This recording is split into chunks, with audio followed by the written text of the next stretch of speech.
Good afternoon, Muskegon. Hi. It's that time for Torn Into Your Show for news, information, and more for this September 23rd, 2022. 58 degrees, sunny, a beautiful day for a football game. Alumni from Muskegon, welcome back in town. I will see you on the field tonight. Listen, if you're driving and you don't get a chance to see the show and would like to review the show, or if you're watching and would like to watch it again, the show repeats itself on WVS 103.7 The Beat and M106. So uh, if you like to get in on the questions, please make sure that you are either on 103.7 or M106. A couple things to mention is National Suicide Prevention Month. That which should be every month. Make sure that you keep your eyes on people. Remember, don't have a face. So don't be looking for different things. Look for the symptoms and signs. And we're going to get people back on to talk about suicide because the numbers are ridiculous. Also, it's National Hispanic Heritage Month. Um, we want to, celebrate our brothers, Hispanic brothers. So don't forget about that. Don't forget there's an outreach at Hackley Park tomorrow, the 23rd, as well. Okay. My host is back, Pastor Melvin C. Burns. How you doing, sir? You had COVID. Yes, sir. It's good to be back. I'm feeling much better. But yeah, man, I had a couple of rough days in there, brother. Okay, so please, people, another announcement. Please remember that COVID is still running wild. Be careful out there. Yeah, We got to get right into it. It is season for politics, as you know. You yes. need to get out and vote, register, get your ballot, whatever you need to do for November the 8th. It is a huge election. We're going to go, here's some rules. We're going to go and try to contact every person that we can on both sides of the ballot. This is the one thing that I want to say. My producer, director, Janae, when she calls you, if she is treated rudely, Uh-oh. if she's treated rudely, we are trying to give people equal time. And we are more than fair on this show of letting people express their views. But we are not the enemy, and she is not to be treated that way. So, with that said, we don't have to worry about that with this person right here. He has served in the 92nd district. He has been on the show many times, and we got to get right to him. Uh, as Fred Hammond would say, put your hands together for Representative Terry J. Sabo. How you doing, sir? I'm doing great. How about you? Good. I'm glad that you got that car still and not moving.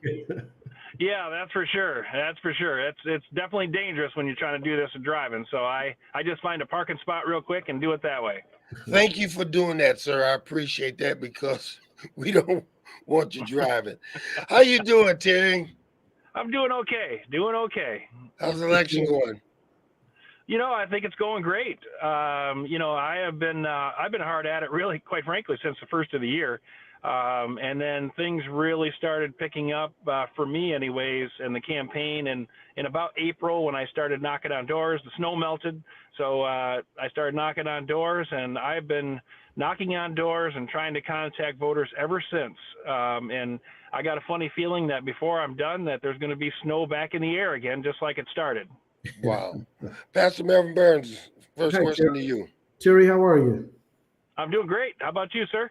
Good. It's good to see you. Hey, Good to see you. I'm glad to hear you're on the mend from COVID. So. Oh yeah. I'm back at it now. Hey, it's good to see you. Hey, first question. I was looking. Tell us you're running for 32nd district.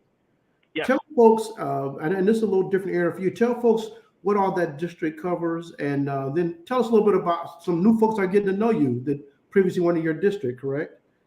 Yeah, so the new district now for the state senate is basically most of Muskegon County. It does not include Ravenna, Moreland, or Cazenovia, way out on the east end of the county. So it's most of Muskegon County, all of Oceana County to the north, So like Hart, Shelby, Pentwater, those areas. Okay. And then we have Mason County, which has Scottville and Ludington. And then we have the western half of Manistee County, which is the city of Manistee, where the casino is at also. And then all the way north to Benzie County, which is the Wow. Frankfurt area. So when I leave my house and start driving, I can drive for 2 hours, and I'm Wow. still in the district yet. Wow. A very diverse district. It really is. Yes, Wow. it really is. I think that's just the best way to explain it. Very diverse, and that's okay with me because that's how I've really lived my life in a very diverse way. Being from a small community like Ravenna, which is very, very small, very rural, and then working in Muskegon Heights for 25 years, and then now, of course, serving in the state house. So. Diversity is the name of the game for me. That's what we need to have more of, in my opinion. I'm going to steal Pastor Melvin Burns' question. Uh-oh. No, actually, Terry, let's talk about your 90-second experience first. Sure. And then let's get into a little history about you. That would be Melvin's question. And then let's talk about some of your accomplishments in the 90-second. So who were you? I was from Ravenna, and then I was fortunate enough to get hired by the city of Muskegon Heights in 1991 when I came out of the military, and I was very fortunate to have that opportunity, and always felt very loyal to the city of Muskegon Heights for what they did for me to become a police officer in the city. And then I worked 7 years then full time. And then I got this idea that I wanted to get out of police work and go to the fire department. So the city, once again, city of Muskegon Heights stepped up and gave me that opportunity. And I went over to the fire department and served another 18 years of full-time work there. And then I still did some part-time police work during that time in the other areas of the county. But I had this little political bug going, and I decided I just really wanted to be involved, and I wanted to have a seat at the table. So I ran for county commissioner back in 2012, and I won that race, and then won my election in 2014, and then was elected into the state house in 2016. So definitely a long time here in Muskegon County. Well, my whole life has been in Muskegon County. And, I've been very fortunate to be able to represent the community that I care deeply about, which is Muskegon Heights, because of everything that they've done for me over the years. And to be able to serve home is really a tremendous feeling, quite frankly. And I think we've had a lot of accomplishments, especially serving in the political minority, where it's very difficult to get things done. And but we've been able to secure some funding, right off the top of my head we had the funding for Sherman Boulevard a couple of years ago, and we got that resurfaced, reconstructed really. And then we've had some more success in the downtown area of Muskegon. In their redevelopment, we brought in quite a bit of money for that. But also we've been able to maintain some very vital programming in Muskegon County as well. So I take a lot of pride in having some of the successes that we've had, and I look forward to many more, quite frankly, going forward, whether I'm in the minority or in the political majority. That would be the way to get things done. First question coming up, Pastor Melvin Burns, go ahead. From Marianne Zooks, right? Yep. First off, let's let the people know about our hometown, homegrown hero that has been there for all of Muskegon and Heights, and everyone in between. She's calling you a hero, Terry. And then a second thing. Well, there's more. He continues to give back, even volunteering his time to serve the people that attend parties in the park for fundraising efforts for local nonprofits like Disability Network and many more. Thank you, Marianne. Been a while. Go ahead. Well, that's awful nice of Marianne to say that. I don't know if I consider myself a hero, but to me, it is all about being a part of community. And to be a part of community, in my opinion, you have to serve your community. And I feel like that's what I've done, and I'll continue to do it no matter what. But to me, it's about giving back. And, like I said earlier, Muskegon Heights gave me an opportunity, and I've always felt loyal to the city there. And I give in many different ways. I've actually been a member of the Muskegon Heights Optimist Club for, probably 25, 26 years now, I think it is. So that's just one of the organizations that I'm a part of. But it just gives me a lot of satisfaction to be able to give back. Let's get Because, to let's get to the meat and potatoes of it. What are the things that you're hearing? There's another question, Melvin. What are some of the things that you're hearing out in there when you're knocking at doors? Well, you mean some of the issues that we're Yes. hearing? Well, I think one of them is the reproductive rights issue. With women's. Huge. Man, I'll tell you, that is something I hear an awful lot of.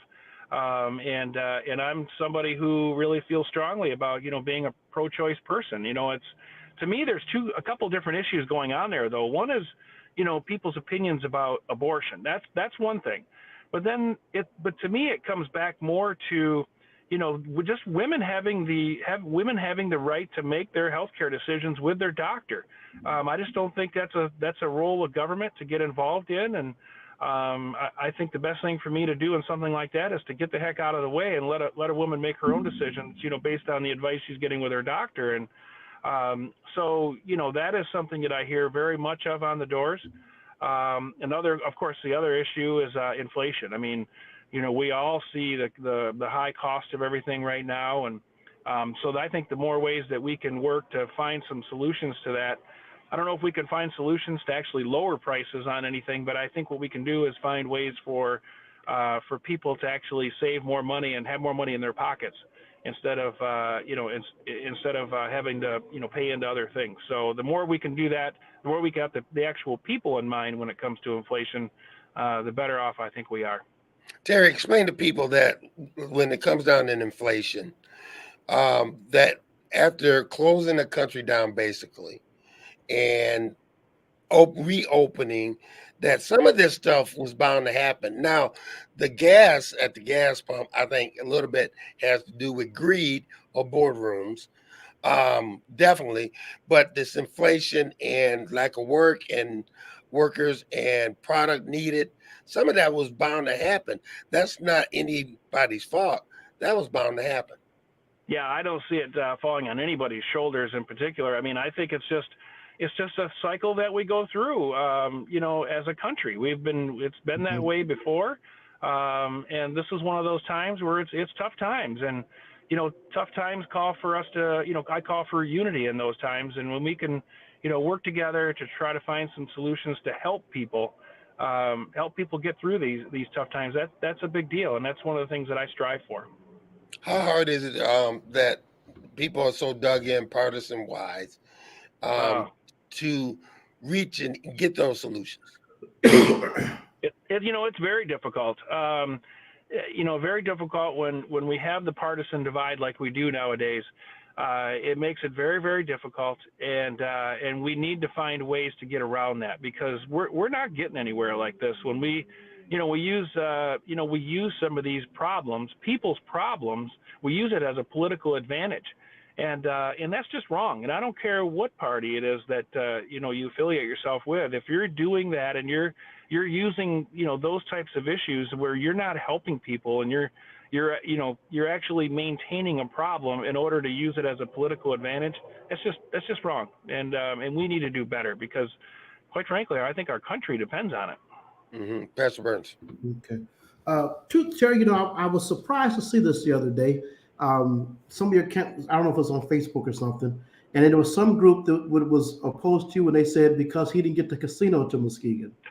And I was just kind of surprised to see that. So I know you can still get this question. One, is the casino issue completely dead? Yeah. I'll start with the latter part first. I don't think it is completely dead. I think that there is still some conversations happening, and I will say I'm not part of those conversations, so I think it's on a much different level than what I'm on. But so I haven't given up hope. I think that there's something stirring out there still, and I guess time will tell on how that all plays out. But I want to be very, very clear about that casino. there was, some things that I'm going to be as nice as I can here. So there was some things that came out here recently through some text messages and through a political mailer that were a complete lie in regards to my support for the casino. And it's very unfortunate that that had to happen. I'm very disappointed, actually, because I have been a very big supporter of the casino from the time that I got onto the county commission in 2012. And what's crazy about it is that, I have had personal conversations with the governor, with her staff, and don't get me wrong, I'm extremely disappointed in her decision, and I don't agree with her decision. But there's been numerous news stories on it that have shown my support. I mean, I've lost track, and I know that even as a county commissioner, we did a couple of resolutions in support of it. I don't know what more I could have done to convince the governor that we needed that casino here. So any talk of me not supporting the casino is just a flat out lie, and I'll just leave it at that. Well, now they're attacking you with, and you're gonna have to explain this with our audience about internet access.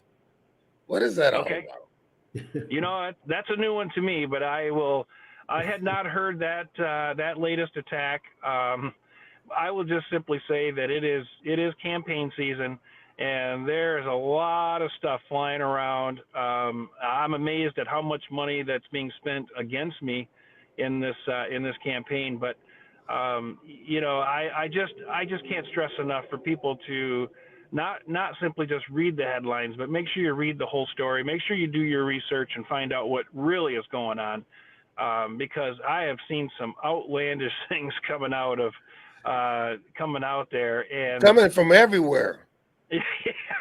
I guess Joe Biden and I have been colluding on inflation and all just craziness. But I just can't stress enough. Make sure folks know what they're really hearing and what's going on. So, and if you ever have a question about something, my website votesabo.com is there. Shoot me a message, and I'll be happy to answer any questions that come out. And many people have my personal cell phone number that I've had for 20 some years. Just feel free to shoot me a text or call me, and we'll get it. I'll give you the answer. It may not be the answer you want to hear, but I'm going to give you the answer on how I feel. Let's go back to the board. Question, Pastor Burns. From Marianne, she says, the casino will prevail because our proud Native population will not give up, period. Terry supported it and is too proper and polite, but I will call out John Bumstead for the slander he's trying to give out. John has proven the first part of his last name applies. One more thing from Marianne Zoots. Marianne also says, ask Pastor Burns, it's been proven that the devil attacks harder those that are on the right path. Right, Marianne, you just preaching today. I know. I'm going to take some notes for Sunday. Yeah. So Terry, now this 32nd district, what do you feel are the top things that are needed for this whole entire area in this state? What are some of the things? Well, I think housing is another issue that I hear a lot on the doors, in various parts of the community. And it isn't just, just in one particular area. It is something that I hear about throughout the district, whether it be, in Muskegon Heights or in Manistee or even in Frankfort, any place is the issue with affordable, attainable housing. Mm-hmm. And so we're gonna continue that work to try to improve the housing stock for people who are, maybe their starter homes, or for anybody, quite frankly, who is looking to purchase a home. It's become so crazily priced in the housing market that it's very difficult for people to, number one, find homes, but then also find them at an affordable price. And but also when we talk about housing, we talk about rent control. And I don't think people should live for free in a house. So that's not what I'm saying. But I just think that there should be some caps on it, to maintain, what that can maintain what people in the area can afford. And so that's why I was really happy to be a part of a bipartisan bill package this past year that addresses many of those housing issues. And my bill, which was an identical bill on the Senate side, has already passed. it already has passed the Senate and it's come back to the House, and as have some of the other bills in that package. And I just think that's what it's going to take. It's going to take people working together to solve some of these problems that we have, and housing is one of them. Internet access is another big deal, especially when you get out in the rural areas. Where people they don't have internet connection. As a matter of fact, I'm over in Eggleston Township right now, and I went to jump on this call, and it is not even really rural, but it is it's a little bit farther out of town. And the first place I stopped at, I had a terrible connection, and I was like, this is not going to work. And I'm only there temporarily. I mean, I can't imagine living in this spot where you have to, maybe kids have to do some of their schoolwork online, or people are trying to work from home. I mean, there's so many facets that the internet access, really, we depend on that access. Excuse So me. those Burns. are issues that we got to stay on. It's part of the issue how when we talk about internet, how we think about it. I mean, is it not necessarily in the same level of public utility, or do we need to start thinking of it more like that? That you pretty much have to have it in every household. That is a fantastic question, and yes, I think we're kind of headed towards that direction, because the price of internet is really going higher and higher. And it's becoming more and more a part of each and every one of our daily lives, in one way, shape, or form. And I think we really need to start looking at it like it's potentially could be that a public utility, like our gas bills, our electric bills, where there is some regulation on it. Because right now it's it's pretty wide open market. When you figure out that a lot of our kids right now are going to school by their internet and don't have access to it, that we have to come to some solution to give them access so they can do their schoolwork. Yeah, I heard when I was talking to a group of people way up in Ludington, I was talking to them about some of the issues, and one of the issues was this internet access for kids to do their schoolwork. And they were telling me that, there was when COVID was going on and the kids were having to do their schoolwork or their school assignments from home, which is becoming more and more common even after COVID. That a lot of these kids, because they lived in the rural areas, they would have to come into town and sit outside of a McDonald's or something like that where there was public access to Wi-Fi just to do their schoolwork. I mean, that is what are we doing to our kids? I mean, that's terrible. And I don't care if you're in Muskegon Heights, Muskegon, Ludington, wherever. That's wrong. And we got to make sure that we do a better job of making sure that our kids have the resources that they need to do their schoolwork, to become better educated. And internet access I think is getting up there close to the top of the list. What are some of the differences between you and the person that you're running against? First thing that comes to mind is home. This is my home, always has been, always will be. And, I am the one who you're going to run into at, the grocery store, wherever the hardware store. You're gonna see me at Rowan Park. Anywhere. You're going to see me around in the community volunteering or just being a part of different things, or just living my daily life. Whereas, I believe my opponent still lives in Newaygo County, which is not part of the district, and he's got a 1-bedroom apartment in North Muskegon that he rents in order to say that he lives here. But I think that's one of the bigger differences. And I really believe too that when you look at what we stand for when it comes to, reproductive rights for women and their rights. I think there's a big difference there. There's a big difference when it comes to voting issues and how we all feel about voting. I want to try to make it easier for people to vote, and encourage people to vote. And unfortunately, my opponent has a different feeling on that. He thinks that there should be some other restrictions on voting, and so those are some of the glaring differences that I see. Going back to the board again, Pastor Burns. Marianne says, LOL, biggest difference is he's from here and cares about here, and he's honest about what he says and does, and honest about what's not something he can do. Okay, back to you, Terry. Yeah, I mean, that's, again, there's something to be said, I think, about knowing somebody, truly knowing them.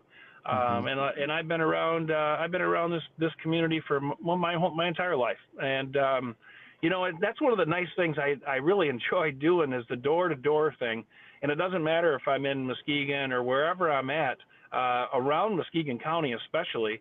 When I'm going door to door and I start talking to people and I realize what their last name is, and then I start connecting the dots about this person and that person and who used to live there, and it's kind of fun. And you're not going to be able to do that unless you've been around here for a long time. And it's one of the things that I really enjoy is just being a part of the community and all the good things that we got going on.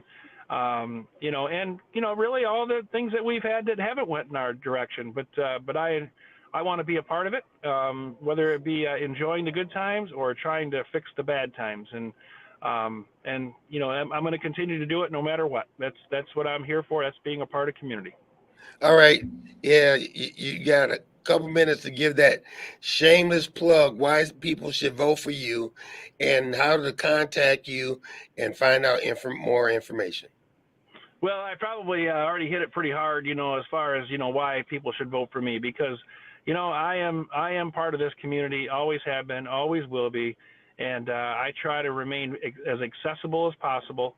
And, that's just who I am. And, I enjoy trying to help people and navigate through their state government, even on some of the local issues when it comes down to like unemployment issues, those types of things that are directly affecting people. And I want to continue to do that. And that's why I'm running for this position. And if people want to learn more or contact me, again, votesabo.com, or our Facebook page is Terry J. Sabo for State Senate. And I'm on Twitter as well, so under the State Senate. So I look forward again to continuing to represent this community, and I really look forward to your being on your program again, because you guys do such a good job with this. I really like it. I think it's a big asset to the community.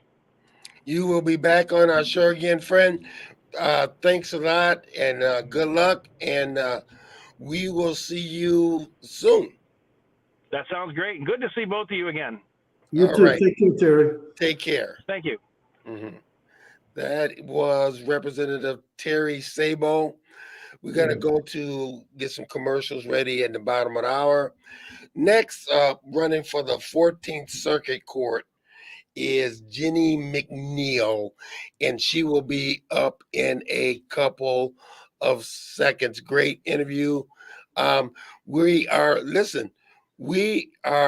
looking for, speaking, let's go to board. Mike Anthony Smith from Houston, Texas says, good guy. Okay. So listen, we are looking for the opponents to come to, I think that we have an end with Bumstead to see what his side of the story. We would love to hear other people on the other side, what they have to say. But the thing is that we're going to try to reach you. You can lead a horse to water, but you can't make them drink. So hopefully you will want to get your opinion out. With that said, this is turning to the bottom of the hour for September 23rd, 2002. Homecoming weekend, 59 degrees. We're going to go to commercial. Back with Jenny McNeill.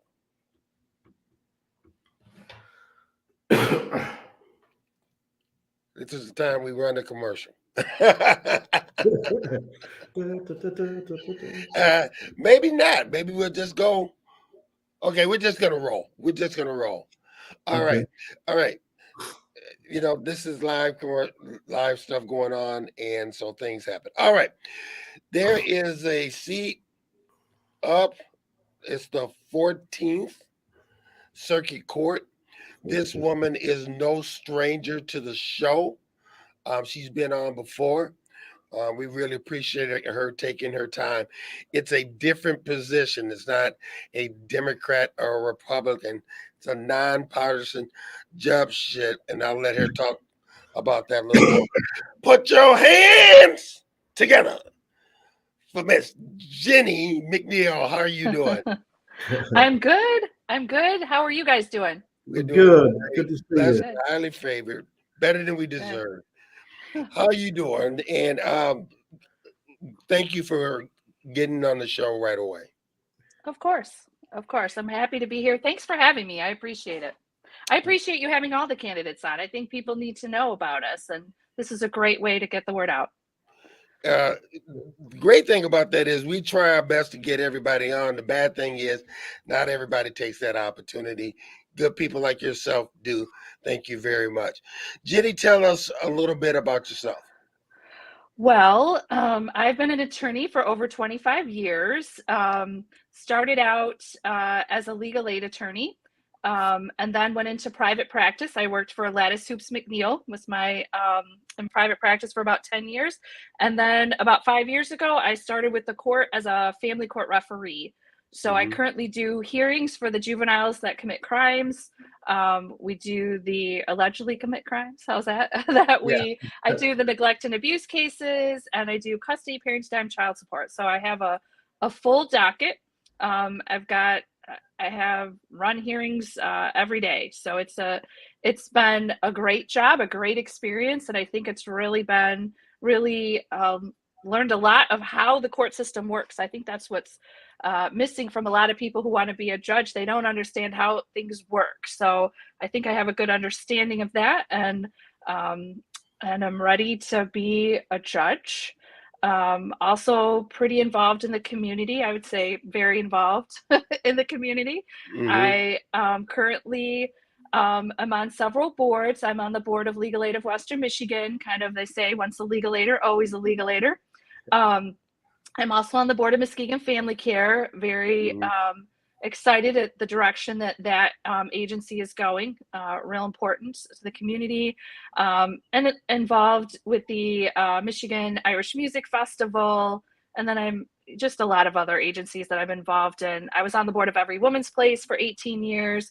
I chaired the Muskegon County Domestic Violence Task Force. So just really, I feel pretty strongly as a member of this community that it's my responsibility to be involved and give back.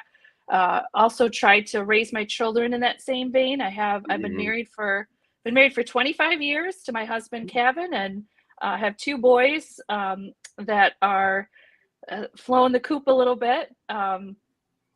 Graduated, both of them graduated from Mona Shores, and my youngest is at Grand Valley, just left. So that's been a that's been an interesting transition.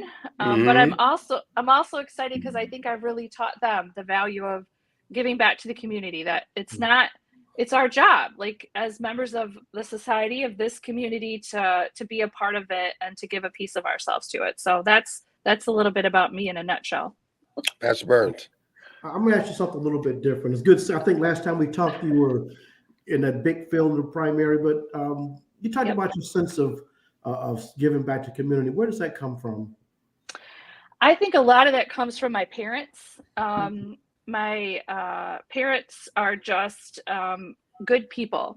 Um, they actually, it's kind of fun for me. I was raised in, well, moved around a little bit when I was young, but raised in Mason, Michigan, which is just outside of Lansing. And so I moved here, after I graduated law school.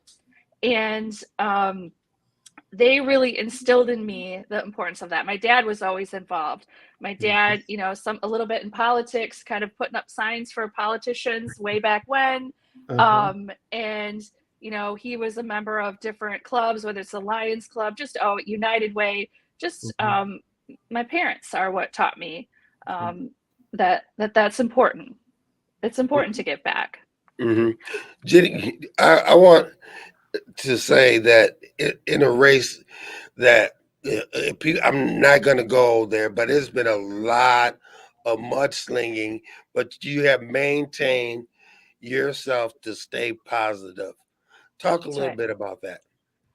That's right. I think that it's important in a judicial race that it not have the mudslinging that happens in partisan races. Actually, I wish it didn't occur in partisan races, but I think it's important.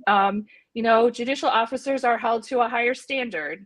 Our job is not to kind of throw dirt at each other or get involved in that, but basically to talk about who we are.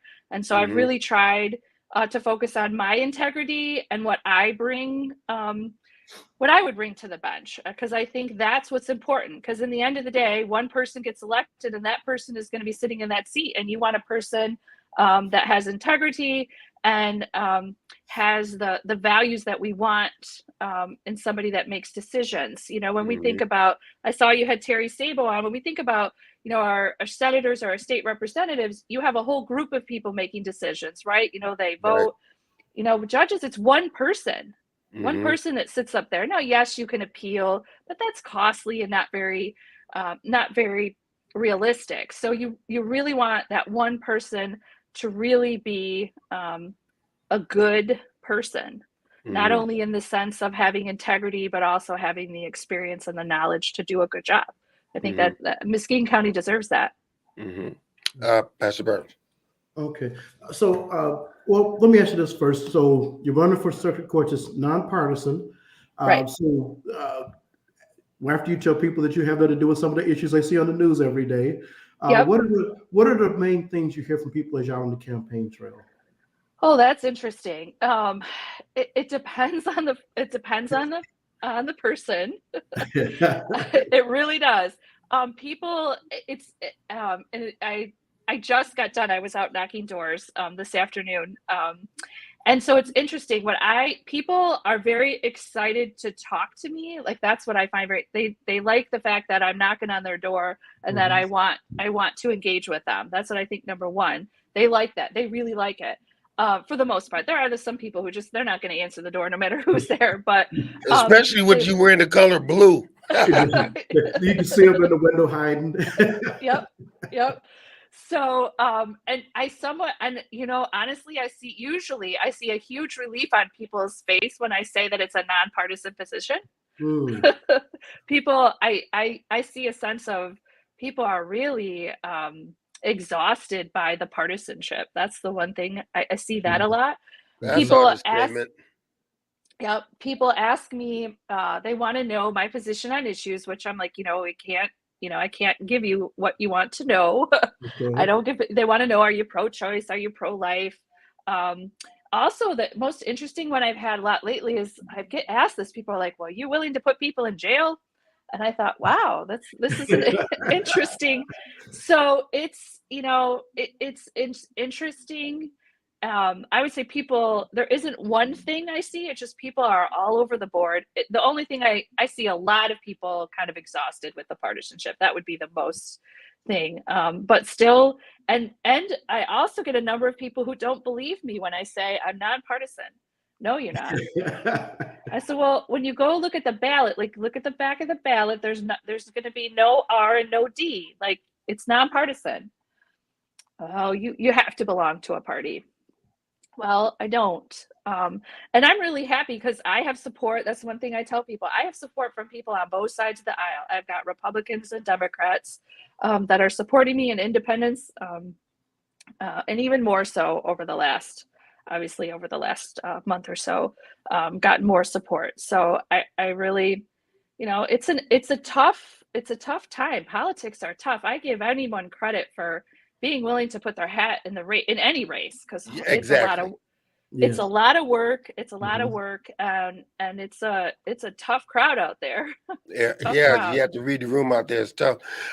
People don't understand that when it comes down to the integrity thing that you were saying about having an R or D by your name, we take this, and I take this so seriously that I don't have an R or D behind my name, because I want to make sure that you get, when we interview people, that we hear both sides, that it's right down the middle. So I won't do that. That's my dedication to making sure that people hear both sides. And I think that's important. Yeah, I would agree. And I get on both parties' mailing lists just so I can get information. So if you see my name out there, I don't support candidates during this time of year, but I do get on both mailing lists because I like to see the stuff they send out, and the phone and the robocalls just to keep up. Oh my gosh, I'm blocking the robocalls. Okay. Robocalls or the text messages. Oh, the text messages. Oh my goodness. I get calls from both sides. I get requests for money. So if you ever hear that, that's what I do, folks. Yeah. Right. Didn't you? One of the things that we talked about last time you were on is your dedication to youth. Yes. Talk a little bit about that.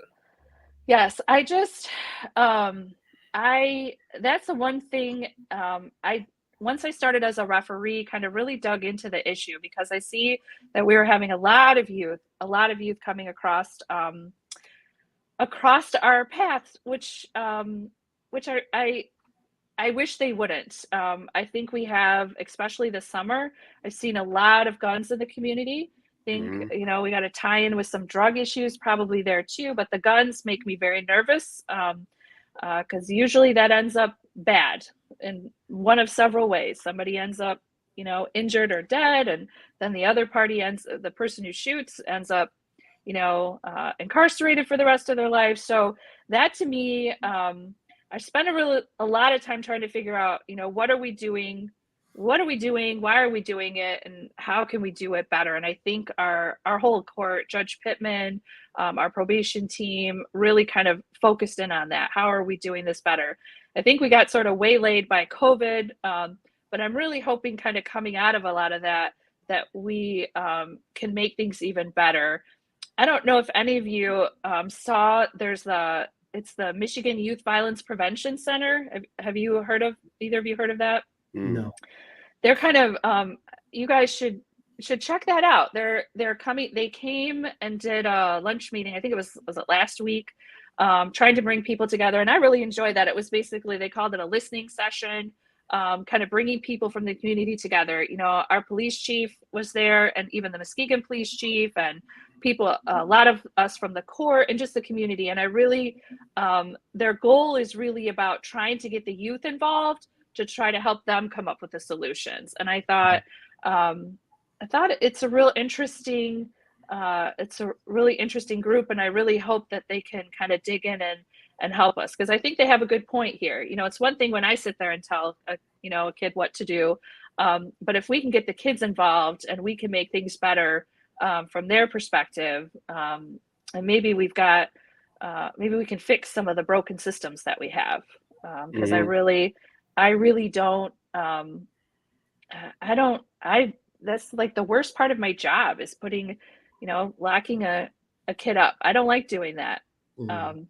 Doesn't mean I won't do it. Doesn't mean I haven't done it, but I don't like it. I'd like to find any other way to get the guns out of their hands.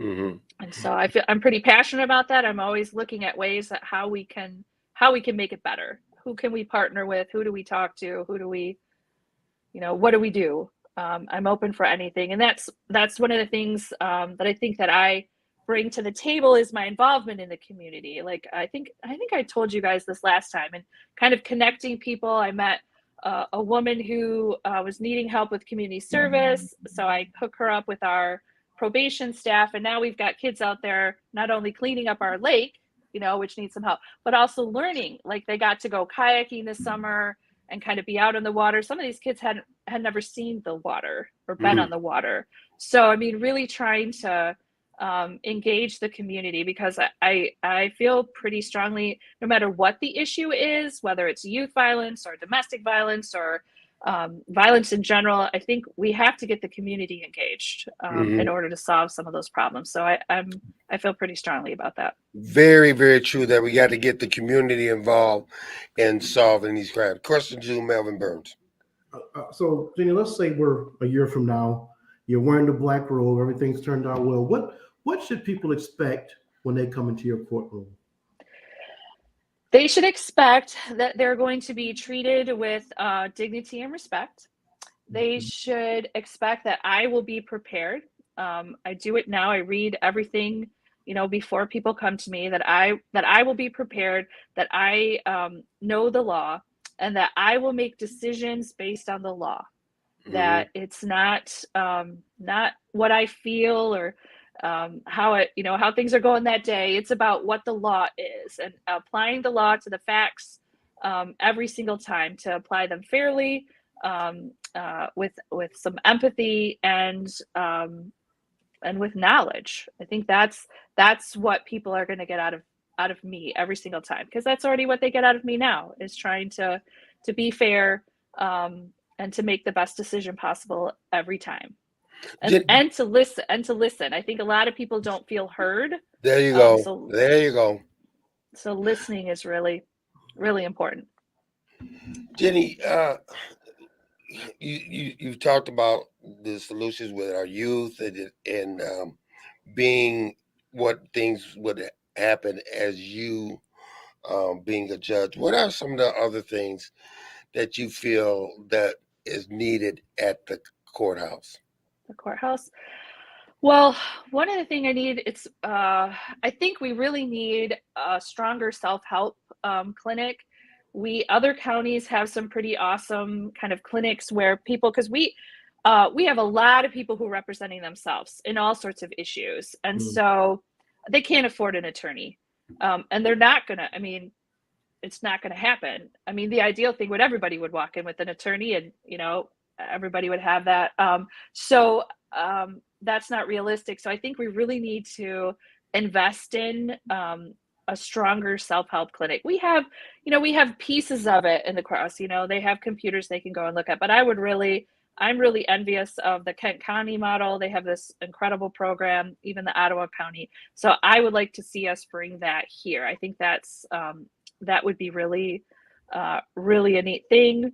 I'm also excited. I think we have some pretty great staff that work really hard to try innovative things. We've done, even in the family court piece of it, we just got a new grant, a domestic violence and child support grant. So I'm really kind of excited to see what my role can be in that to help us address issues. And that's the one thing I really like about a lot of the people that I work with. We really try to come up with innovative ways, whether it's, sobriety court or, the business court, different ways to try to address issues. And they're willing to try these things to see. And I'm more than willing also. I don't think there's one way that things have to get done. I think we have to be willing. We certainly, if you notice, we've had to do that now. We do so much by Zoom. Where I never would have guessed before that we would be doing so much from Zoom. I mean, I'm sitting at home right now. I can do a good chunk of my job from home. I never would have guessed that. And so figuring out ways to kind of allow that to happen, but still making sure that we keep the courthouse open. It might be its ways. I certainly help with staff. We've lost a lot of staff to other counties because other counties pay better. And so that's a problem. And maybe, yep. And we might not be able to compete with that, but then maybe we can make it better by being more flexible with some of the schedules. So I think there's a lot of things. I'm always open. I always have been in the things that I've tried to do and looking at just how do we make it better? And we have to be willing to look at what we're doing and why we're doing it. I probably drive people crazy sometimes because when they tell me we do things because that's the way we've always done it, I'm always like, yeah, but why do we do that? And do we need to do it that way? And are there better ways? Kind of bring that sort of mentality. Especially the caseload of the district. I mean, the attorneys representing the people that can't afford attorneys. Right. Defendants. Right. Yeah. That caseload is ridiculous. Yeah. Pastor Mel Burns. I do want to go back to the issue, Greg. You talked about how much of the court system recognizes that problem of people not having representation. I mean, you talk about the issue was how was that perceived, I guess, overall? Well, it's hard for me to say what other people think about it. I think everybody would obviously be better if they had an attorney, right? I mean, it would be, but I think it's just it isn't reality. So I feel I think everybody is. I don't want to speak for other people, but what I've seen is pretty much people on the same wavelength that I am, that we have a lot of self-represented litigants, and how do we serve them better? And in fact, I would say there's even trainings at different, across the state about trying to deal with this. This isn't just our issue. There are a lot of folks that can't afford attorneys for a lot of different cases. A lot with the family, but a lot of different cases they can't afford it. And so how do we make that better? This is one of the things that comes out of Judge Pittman's mouth that I love. He said, the question was, how do you act and respond when people that you know come in front of you? And this is what he said. If people know me, know better that they should not come in front of me. I think that's brilliant. I think that's brilliant. If you Oh know my me, don't gosh, I come in love front it. of me. I The love question it. to you, how do you deal with people that you know? Well, I generally, the first thing I do is disclose, because I've had this happen several times, and the rules are very clear. The first thing you do is disclose, even if if it appears to be a conflict, it is a direct conflict, whatever it is, you disclose it. And so, and then from there, it just depends on what that level of, is. Because I mean, especially me, like I know I've met a lot of people in this community. Does that mean I really know them? Are they my friend? Mm-hmm. What is that level? Did I just meet them at a function? Did I sit next to them at dinner at some function 2 years ago? Or, is it my next door neighbor, my best friend? So that level of what is, and I disclose that. I disclose that to the attorneys, ask them, if I feel that I'm not conflicted, or if it doesn't impact my ability to make a decision, I tell them that, and then I ask for their input. And if either one of them any of them tell me that they're not comfortable with it, or their client isn't comfortable with it, then I recuse myself, and kind of pass it out. And I've had both happen. I've had especially like with some of the kids. Well, my kids were in school, so obviously, and while I wasn't, I'm friends with I know the superintendent. My kids were there. I was very involved in the school. I helped a lot with the bond campaign, different stuff. So, I just make sure everybody knew that, like, these are my connections to the school. Mm-hmm. And what's this going to look like? And it would sometimes depend. So if there's going to be if somebody's going to have to testify, so it would really depend on what it is. But I think disclosure is the number one thing, and then kind of ferreting through, because the bottom line is, while it seems like a big county, it's a fairly small county. So you can end up recusing yourself from every case, I suppose. So Right. it's really trying to figure out what that relationship, and if there's anything to gain out of that, then you want to get out of the case. But I like Judge Pittman's answer though too. Yeah. Jenny, explain to people that when people come in front of a judge and when it comes down to the sentencing, that you guys have rules that you guys have to go by when it comes Right. down to sentencing, and that you're not just making up things.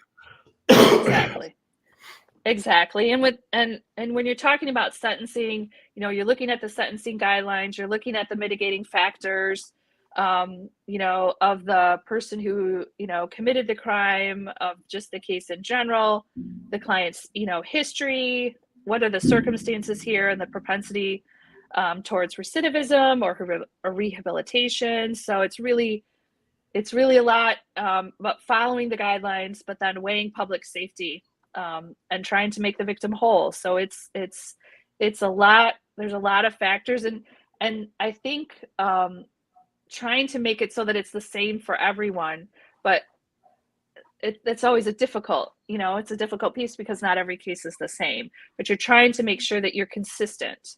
Mm-hmm. That you're not, and that's, I think, a lot about the guidelines are about, that you're not, okay, this person comes in, so I'm going to cut them a break, but the next person in the exact same circumstances, I'm not going to cut them a break. You can't do that. You've got to follow, you've got to follow the law. You got to follow the guidelines, to the extent, as I said, weighing the public safety and making the victim whole, which is, it's a tough, And that's it's a for tough, that's for piece. every person that comes in front of you. Yep. Yes. Pastor Burns, last question to you. Okay, Jenny. We talked before. You've been out on the campaign trail. Any issues that have been presented on the campaign trail that kind of surprised you, caught you off guard, that you didn't think you'd have to deal with? Well, this whole campaign has caught me a little off guard. Um, I guess not everything is pretty much. I mean, the issues that people care about are not surprising to me, especially with the pro-choice, pro-life thing, and that being on the ballot. Actually, I'm somewhat. I think that'll be on the ballot, and then I think people have stopped asking me that as much because they recognize that that's where that decision is going to be made. But the people definitely in this community have various different opinions on the issue of crime and what should be done about it. So that I don't know if it necessarily surprised me, but a lot of varying opinions on that. And that things should be tougher. Other people think it should be, it's too tough. And so it's an interesting, interesting. Do you find yourself having to do a lot of educating when you're going door to door with people? Yes, some. But most people just seem to want to know. They want to know about me and and what I'm about. So that's good though. That's good though. Yes. They take an interest. Yeah. Yes. Yep. So it's been interesting. Like I said, it's I give credit to anyone who's willing to kind of to put themselves out there and run a campaign, because it's not easy. It's a lot of work, and it's how our system works. If you don't have people willing to run for office, yeah. I feel all of your pain, Jenny. Trust me. All right, Jenny. We're almost time. The show is almost at the end, but tell people again who you are. Why should they run for you? How can they find out more about you? Here's that time for that shameless plug. The shameless plug. All right. Well, I asked. I'm Jenny McNeill. I'm running for circuit court judge. I'll give you my little spit. I asked for your vote because 3 reasons. 1, integrity. I am a person of integrity, and it's not just me that will tell you that. It's the people that I work with. It's the Judge Marietti, Judge Hoekstra, Judge Ruck. A lot of judges and people in the community are behind me 100%. It's also experience. I bring over 25 years of legal experience of working hard here in Muskegon County, and I think that's important. I represented thousands of people right here in Muskegon County, all sorts, mothers, fathers, grandfathers, grandmothers, just ordinary folks I've represented here in Muskegon County. I also am very involved in the community, and my commitment to the community, my willingness to spend my time and energy to make sure that with things like Muskegon Family Care, things like Every Woman's Place, I think speak to how I will be as a judge. So I asked for people to get out and vote November 8th or before. The absentee ballots, I think, are going to start going out next week. So to vote, there we go. Oh, the contact information, jennyforjudge.com. That's my website. You can get right on there and ask for any information. If you want a yard sign, if you want to come knock doors with me. I love it when people come knock doors with me. I also have a Facebook page. It's McNeill for Judge, and it's McNeill and with 2 L's. A lot of people lap off that second L. So yeah, Jenny McNeill for Circuit Court Judge. All right, Jenny. Thank you so much. Good luck, and we'll talk to you soon. All right. Thank you. All right. Take care. That's Jenny McNeill running for the 14th seat. Look, it's 3:00. Our time has come. Man, it just flies, doesn't it? It does go by quick. Good interviews today. Good conversation. All right. We are going to, other than a couple weeks, we'll be spreading them out, but we're going to try to interview everyone that is running for office. If we don't get in touch with you, call us at 727-5007. It's the weekend, as we always say. Go out and sow a seed in somebody's life. You don't know how you can make a difference. And to my brothers at Brooks and MCF, you guys take care. Have a good weekend, Pastor. I'll see you next week. All right.